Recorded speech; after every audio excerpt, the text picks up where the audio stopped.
The U.S. Army bought the first ever mass-produced helicopters. The Bell 47 became famous in Korea, where the MASH units used them to transport wounded soldiers back from the front line.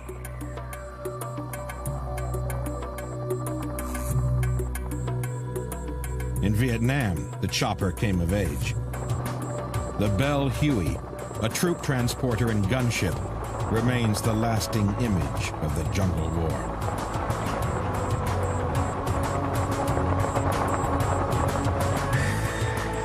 Near the end of the Vietnam War, there came an entirely new and terrifying machine, the Cobra.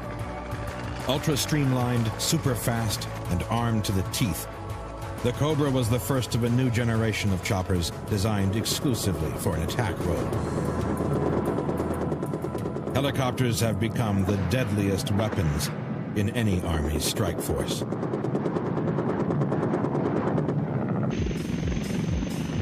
This is the Tiger, Europe's answer to the Apache. It's a dual-engine helicopter with immense power and unbelievable agility.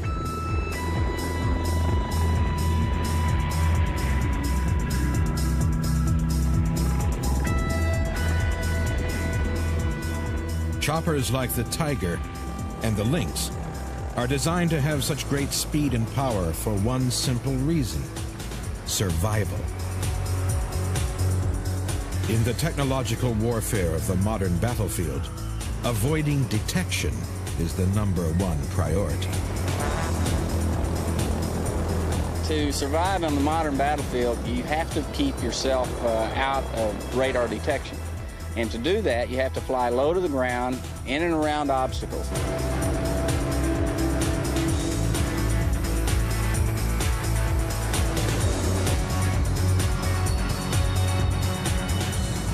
We fly what we call nap of the earth, which is we try to get as close to the ground as we can. We'll fly sometimes as fast as 140 knots, 5 feet off the ground in open areas.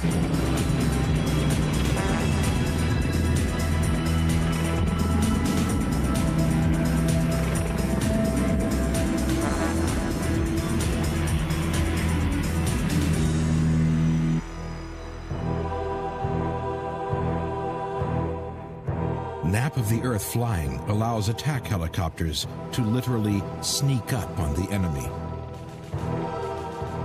At this low height, there is no margin for error.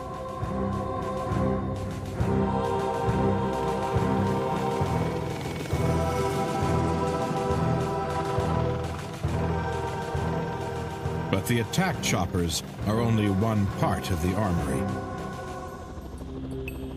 The Kiowa Warrior is the modern light cavalry. It's fast and maneuverable, crammed full of state-of-the-art reconnaissance electronics. Fixed wing, height the flag. Fixed wing, stand the flag.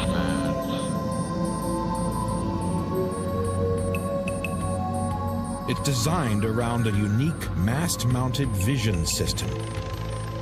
This helicopter is the eyes and ears of the Army. This is the mast-mounted sight, ET we call it because it looks kind of like a face. Television is here, infrared is here. It has a left and right range of motion 190 degrees. This vision system's power and precision allow the Kiowas to track the enemy stealthily from long range.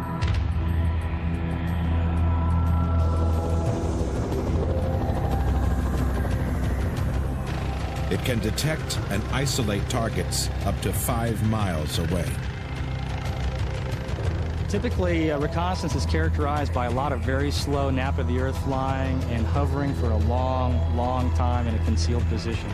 And we can do that in a way that maintains our stealth by hovering behind some trees, a ridge line, and only exposing the mast-mounted sight above the terrain. Take a long, hard, sneaky look at the bad guys, and then develop the situation from there. It's a game of hide and seek, really. When the targets have been located by the Kiowas, their positions are transmitted back, and the heavy brigade moves in.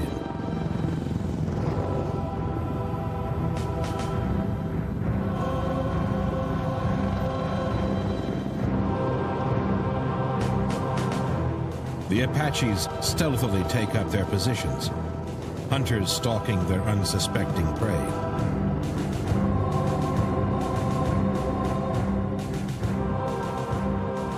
Their first weapon is surprise. When the signal is given, they unmask from below the tree line in lethal unison and unleash their awesome destructive force.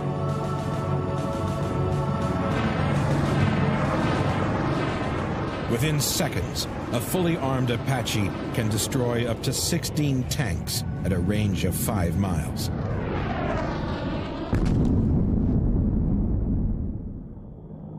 The Army helicopter is a machine of the land, not the sky. It follows the contours of the land as a ground unit would, day or night, whatever the weather, with deadly speed and stealth.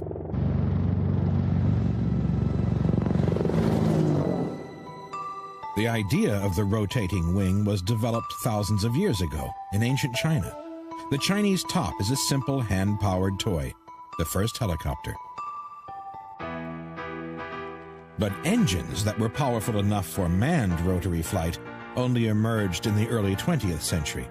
Even then, engine power alone was not enough.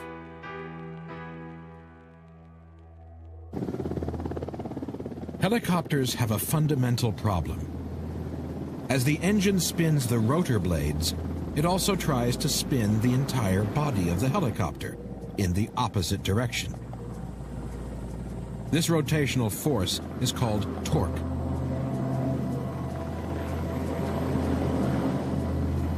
Most modern helicopters use a small tail rotor to counter this effect, to push in the opposite direction of the torque.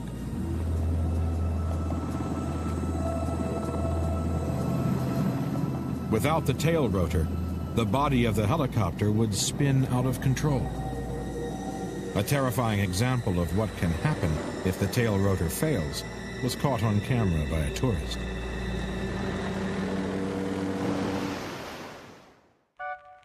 But the world's first practical helicopter countered the torque problem in a totally different way.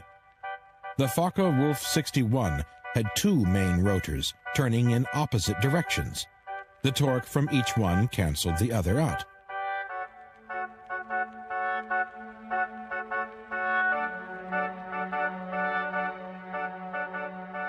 In America, Russian immigrant Igor Sikorsky was experimenting with tail rotors.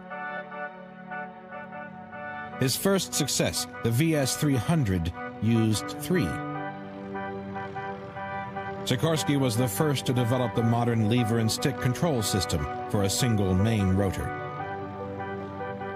And 3 years later, in 1942, he finally perfected a single tail rotor design, creating the classic helicopter configuration of today.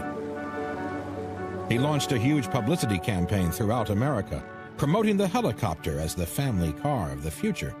The missus strolls out to get the groceries out of the luggage basket. Watch this. Here is one of the most dramatic examples of the helicopter's ability to operate in restricted space. But Sikorsky had competition.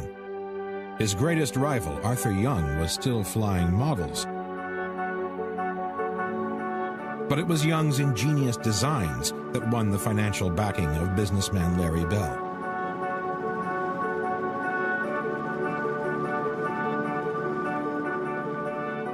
In the late 40s, Bell Helicopter found commercial success with the Bell 47. With its famous bubble cockpit, it became extremely popular. Over 10,000 were built.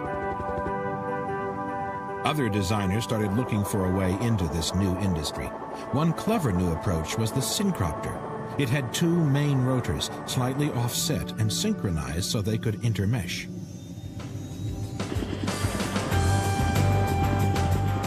That same design is still in use today. The K-Max is nicknamed the aerial truck. It uses the Syncropter configuration on a small, light airframe. With no tail rotor, all the power can be directed into vertical lift. The The result is a helicopter with great lifting capability.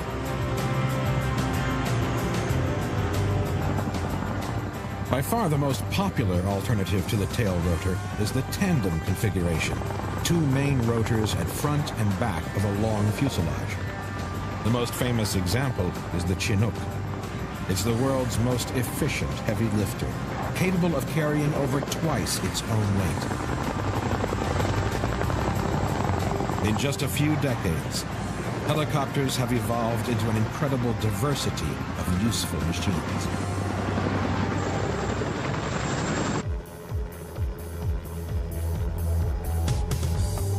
An extraordinary alternative approach to the conventional helicopter is the autogyro. It's a spectacular flyer which uses unpowered rotor blades. Forward thrust comes from a rear propeller. As the craft moves forward, the rotor blades are turned by the air passing through them, like windmill blades. As they turn, they generate lift, and the machine flies.